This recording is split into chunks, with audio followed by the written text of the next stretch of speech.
ना आपको होली का पता, होली कब मनाई जाती है मैंने आपको बता दिया। कई मौलाना में होली मनाई जाती है, होली होती है और जिस दिन फागुन पूर्णिमा होती है उस दिन होली का दहन होता है। अब आप आगे इसको रख लो आज का समय जो है डिजिटल का जमाना है और डिजिटल के जमाने में चाहे स्मार्टफोन हो चाहे आपके पास घड़ी हो उसका इस्तेमाल आप कर सकते हैं। इसे तूल नहीं देना चाहिए, तो फिर क्यों देखो हिंदुस्तान के लोगों, देख लो जी टीवी के व्यूअर, हिंदुस्तान के लोगों, इनको नहीं पता कुछ। इस्लाम बहकने और बहकाने का नाम नहीं, महकने और महकाने का नाम है। इस्लाम समस्याएं खड़ी करने का नाम नहीं, समस्याओं के समाधान का नाम है।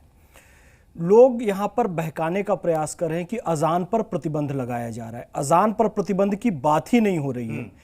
सुप्रीम कोर्ट की गाइडलाइन के जो तय मानक है उससे अधिक आवाज है तो लाउड स्पीकर हटाया जा रहा है, इस बात को समझना चाहिए। और पहले भी मैं कह चुका हूं, जो लोग पाबंदी से 5 वक्त की नमाज पढ़ते हैं, रोजा रखते हैं, इफ्तार करते हैं, सहरी करते हैं, उनके पास घड़ी और मोबाइल फोन ना भी हो तो वो सूर्य और चंद्र की गति से अपने सारे काम कर सकते हैं, इतने एक्सपर्ट होते हैं। लेकिन अभी चूंकि सारे साधन उपलब्ध हैं तो हमें उसका प्रयोग जरूर करना चाहिए, लेकिन किसी को तकलीफ पहुंचाकर ये काम नहीं करना चाहिए। यदि हमारे पड़ोसी को तकलीफ पहुंच रही है और आप कोई काम फिर भी किए जा रहे हैं, तो पैगंबर हज़रत मोहम्मद सल्लल्लाहु अलैहि वसल्लम की हदीस के अनुसार आप मुसलमान नहीं हो सकते। और धर्म सुधार के कार्य, मुस्लिम धर्म सुधार के कार्य खुद मुसलमानों को बढ़कर करने चाहिए। वो काम मोदी और योगी जी कर रहे हैं। और मेरे को इस डिबेट में एक बात अजीब सी सुनने में आई, मुझे बड़ी तकलीफ हुई। शहाबुद्दीन साहब ये सुनकर, आपने ही कहा था कि पारदर्शिता और इंसाफ के साथ रमजान के बाद ये काम कर लेते।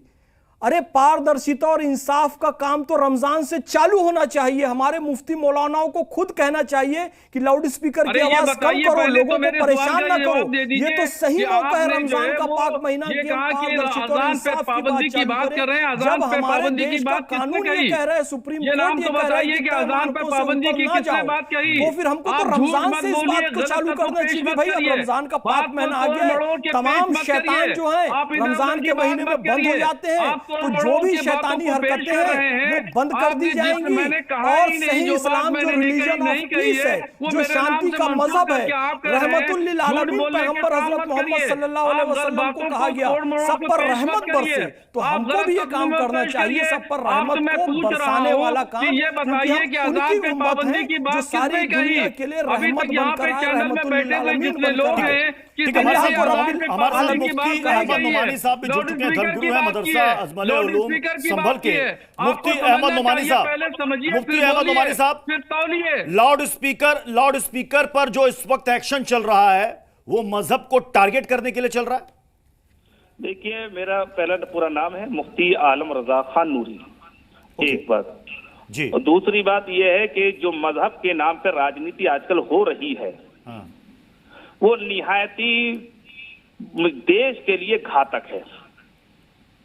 जहां तक लाउड स्पीकर का मामला है, तो लाउड स्पीकर के मामले में यह है कि जो शासन की गाइडलाइन है, मुसलमान उसका पहले से पालन करता था, करता है, करता रहेगा।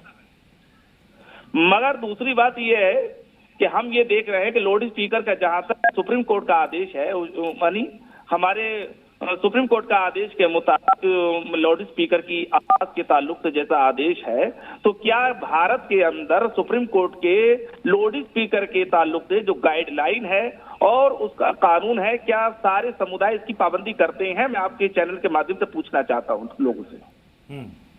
मेरा ये सवाल है कि ये एक मजहब को जो टारगेट किया जा रहा है लाउड स्पीकर के ताल्लुक से, हम पहले से कहते चला है कि सुप्रीम कोर्ट का जो आदेश है उसका मुसलमान पालन करता था, करता है। साहब, रिलीजन ऑफ पीस कौन सा है ये बताइए? शांति का मजहब कौन सा है? कोई दूसरा नहीं कर रहा है तो हम भी नहीं करेंगे, ये क्या बात हुई? सुप्रीम कोर्ट की गाइडलाइन आई है, कोई पालन करे ना करे, मुसलमान करेगा, क्योंकि मुसलमान सिस्टम से चलेगा, मुसलमान अनुशासन से चलेगा, मुसलमान शिक्षा के साथ चलेगा। हमको तो एक उदाहरण प्रस्तुत करना चाहिए कि मंदिरों में या गुरुद्वारों में या गिरजाघरों में पालन हो ना हो, मुसलमान करेगा, मस्जिदों में करेगा, जरूर इसका पालन हमको एक उदाहरण प्रस्तुत करना चाहिए। तो आप कह रहे अब तक किसी ने नहीं किया तो हम भी नहीं करेंगे, यानी अगर कोई दूसरा गलत काम करे तो हम भी करेंगे। फिर पैगंबर हजरत मोहम्मद सल्लल्लाहु अलैहि वसल्लम की हदीसों का क्या हुआ? रहमतुल्लिल आलमीन, सारी दुनिया के लिए रहमत बनकर आए, हमको भी दुनिया पर रहमत बरसानी चाहिए। क्यों मोड़ के लेके जा रहे हैं बात को? आप तो बात का बतंगड़ बना रहे हैं साहब, है नहीं? बात मेरी सुन लीजिएगा पहले। मैं ये कह रहा हूं कि सुप्रीम कोर्ट का जो आदेश है लाउड स्पीकर के ताल्लुक से, तो जब से इसका कानून बना है, मुसलमान क्या तमाम त्योहारों में इसका पालन करता है या करता नहीं है? बताइए आप मुझे।